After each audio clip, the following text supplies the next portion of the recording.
that yeah, maybe somebody is struggling with substance use, and but they're having happy moments at the time too. They're having moments of like glee, making new friends, making new connections. Maybe they're having fun too, or maybe they're smiling, maybe they're laughing, right?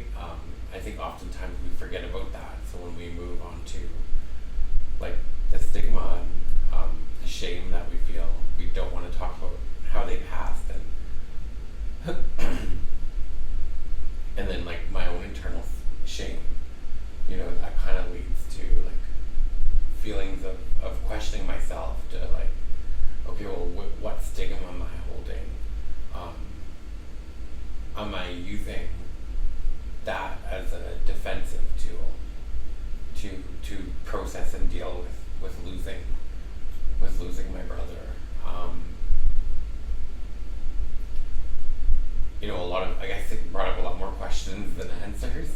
I mean, I got the answers, right? The answer was simple and easy, right? It's like, yes, I do have internal stigma and shame, but then it just brought a whole other list of questions to be answered, and that's what brings us here, I guess. It brings me here.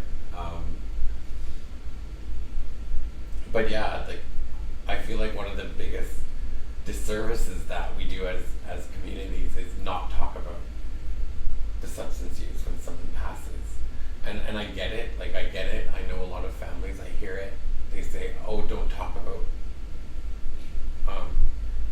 the one who passed away in a bad way, but I feel like if we don't talk about it, then we can't get to the why.